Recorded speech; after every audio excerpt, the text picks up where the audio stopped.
இந்த ஒரு ஞான சம்பந்தம், ஏதோ ஒரு ஞான சம்பந்தம் உங்களுக்கும் எனக்கும் இருக்கிற காரணத்தினால்தான் இன்றைக்கு வரைக்கும் இது நடந்து கொண்டிருக்கிறது. 7 வருடத்திற்கு முன்பாக பேசிய நான் திரும்பவும் இங்கு வந்து பேசுகிறேன் என்று சொன்னால் அதற்கு காரணம் ஒரு சம்பந்தம்தான். இந்த சம்பந்தம் அப்படிங்கிறதுக்கு ஒரு நல்ல வார்த்தை, தமிழ் மொழியில் இருக்கக்கூடிய ஒரு சிறந்த வார்த்தை சம்பந்தம். சம் என்றால் நல்ல, பந்தம் என்றால் உறவு. நல்ல உறவு அப்படிங்கிறதுக்காக தான் நம்ம சம்பந்தம் என்று சொல்வோம். நம்முடைய சம்பந்தி, எனக்கு ஒரு நல்ல உறவு கிடைத்திருக்கிறார், என்னுடைய சம்பந்தி இவர். ஆனால் நம்ம என்ன பண்ணுறோம் அப்படின்னா தவறாக உச்சரிக்கிறோம். யாருமே சம்பந்தினே சொல்கிறதில்ல, என்ன சொல்கிறோம், சம்மந்தின்றோம். எங்கள் சம்பந்தி இவர் சொல்கிறோமா இல்லைங்களா? அது ரொம்ப தவறான வார்த்தை. ஏன் சொல்கிறேன்னா, சம்முனா நல்ல, மந்தினா குரங்குன்னு அர்த்தம். இப்போ என்ன அர்த்தம் ஆகுதுன்னா நல்ல குரங்குன்னு அர்த்தம். அதனால் நம்ம அந்த வார்த்தைகளை, தமிழ் மொழி மிகச்சிறப்பான ஒரு, உலகத்திலே ஒரு உயர்ந்த மொழி எது என்று சொன்னால் அது நம்முடைய தாய் தமிழ் மொழி தான். அவ்வளவு சிறப்பான, தன்னிடத்திலே எண்ணிலடங்காத சொற்களை, அர்த்தத்தின் அடிப்படையில் அமைகின்ற சொற்களை தன்னிடத்திலே கொண்ட ஒரு மொழி எது என்று சொன்னால் அது நம்முடைய மொழி. அந்த மொழியின் அடிப்படையிலே தான் வார்த்தைகள், நாம் உச்சரிக்கிற வார்த்தைகள், அதற்கு மிகுந்த பலம் அதிகம். நமக்கு இந்த பிரபஞ்சத்தோடு எப்பொழுதுமே சம்பந்தம் உண்டு. இந்த பிரபஞ்சத்தோடு நமக்கு சம்பந்தம் உண்டு. அந்த சம்பந்தத்தின் அடிப்படையில் தான் 9 கோள்கள் இயங்குகின்றன. அந்த கோள்களுடைய இயக்கங்களை ஏற்றுக்கொண்டு தான் இந்த உடல் இயங்குகிறது. அதை வைத்து தான் நம்முடைய ஜாதகம் கணிக்கிறார்கள். நம்முடைய வானியல் வல்லுநர்கள் எல்லாரும் இன்றைக்கெல்லாம் பெரிய ஆராய்ச்சியாளர்கள் விண்வெளியில் போய் செவ்வாய் கிரகத்தில் இறங்கி அங்கே ஆராய்ச்சி செய்துவிட்டு அந்த மண் சிவப்பாக இருக்கிறது என்று சொன்னார்கள். நம்முடைய அறிஞர்கள், நம்முடைய சித்தர்கள், ஞானிகள் தங்களுடைய ஸ்தூல உடலை, இந்த உடலை இங்கே விட்டுவிட்டு தன்னுடைய உயிரை மட்டும் எடுத்துக்கொண்டு உலகம் முழுக்க உலா வருகின்ற ஆற்றல் பெற்றவர்கள். நீங்கள் நம்ப மாட்டீர்கள். அவர்கள் போய் கண்டறிந்து சொன்னதனால்தான் அந்த கிரகத்திற்கு இவர்கள் தமிழிலே செவ்வாய் என்று பெயர் வைத்தார். சிவந்த மண் உடையது, அதனால் செவ்வாய் என்று பெயர் வைத்தார். இன்றைக்கு அவர்கள் கண்டுபிடித்து விட்டு சிவந்த மண் இருக்கிறது என்றெல்லாம் ஆச்சரியப்படத்தக்கவாறு சொல்கிறார்கள். ஆனால் அதைவிட ஆச்சரியமான செய்திகளை நம்முடைய ஞானிகள் பெருமக்கள் எல்லோரும் சொல்லியிருக்கிறார். நீங்கள் நம்ப மாட்டீர்கள்.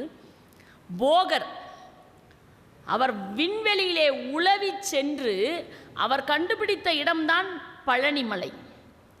இந்த இடத்திலே தான் நவபாசானத்தினால் ஒரு சிலை அமைக்க வேண்டும் என்று தான் தேடி, உலகம் முழுவதும் அவர் தேடி கண்டுபிடித்த இடம்தான் அந்த இடம்.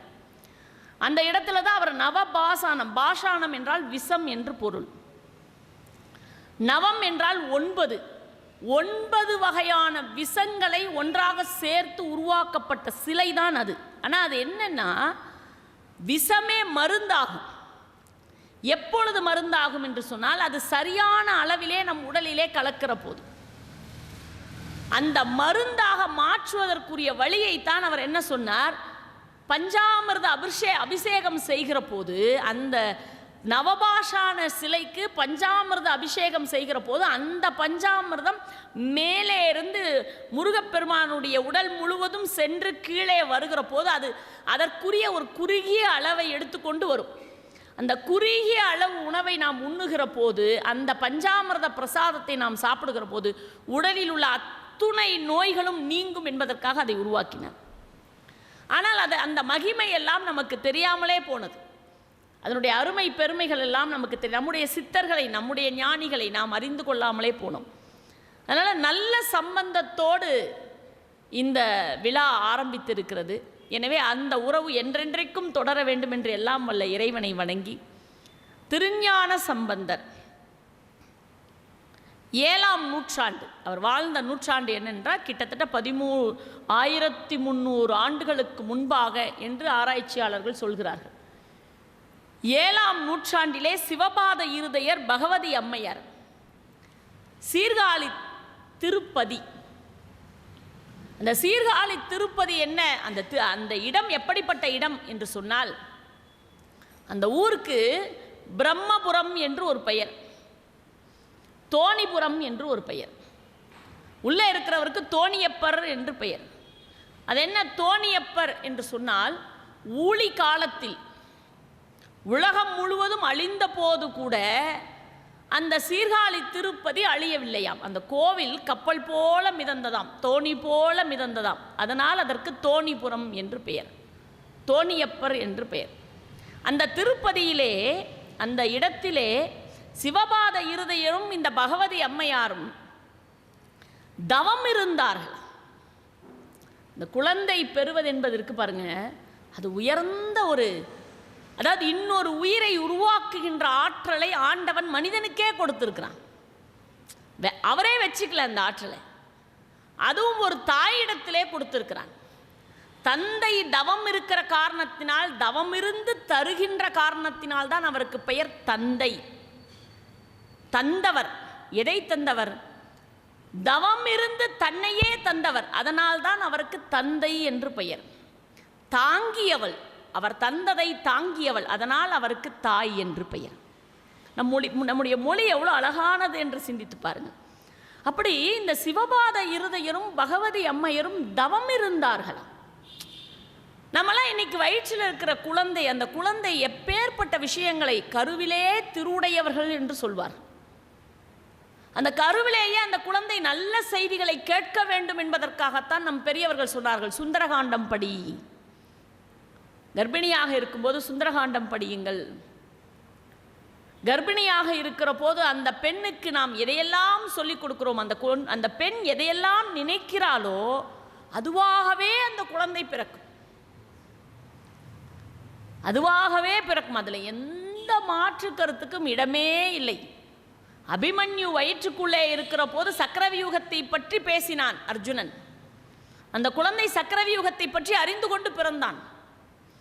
பிரகலாதன் வயிற்றிலே இருக்கிற போது ஓம் நமோ நாராயணாய என்று நாரதர் உச்சரித்தார். அந்த குழந்தை நாராயணனுடைய அம்சமாகவே வந்து பிறந்தான். அப்படியானால் ஒரு குழந்தை வயிற்றிலே இருக்கிற போது ஒரு தாய், அதனால தான் நம்ம இந்த வளைகாப்பு என்று ஒன்று நடத்துவோம். என்ன வளைகாப்பு என்றால் காப்பிட்டுக் கொள்ளுதல். காப்பிட்டுக் கொள்ளுதல் என்று சொன்னாலே, காப்பு என்றால் ஒரு வரையறை என்று அர்த்தம். ஒன்றுமில்லை, அந்த தாய்க்கு, அந்த குழந்தையை சுமக்கிற தாய் அந்த வளையலினுடைய இனிய ஓசைகளை கேட்டு கேட்டு கேட்டு இசைஞானத்தோடு அந்த குழந்தை பிறக்குமா. நம்ம கோவில் எல்லாம் பார்த்துருக்கீங்கல்ல, மணி கட்டி வைப்பார், ஆலய மணி. எதற்காக ஆலய மணி வைக்கிறார்கள்? ஆலய மணி எதற்காக? நம்ம பூஜை போடும்போது, நைவேத்தியம் செய்யும் போது பார்த்தீர்கள் என்றால் மணி அடிப்பார்கள். ஏன் அந்த மணி அடிக்கிறாங்க? அந்த நேரத்தில் அமங்கலமான சொற்கள் யாருடைய காதிலும், யாராவது பேசிக்கொண்டிருந்தால் அந்த சொற்கள் மற்றவர் காதில் விழக்கூடாது. அந்த நேரத்தில் சிந்தனை முழுவதும் இறைவனை நோக்கியே இருக்க வேண்டும் என்பதற்காக இசைக்கப்படுவதுதான் ஆலய மணி.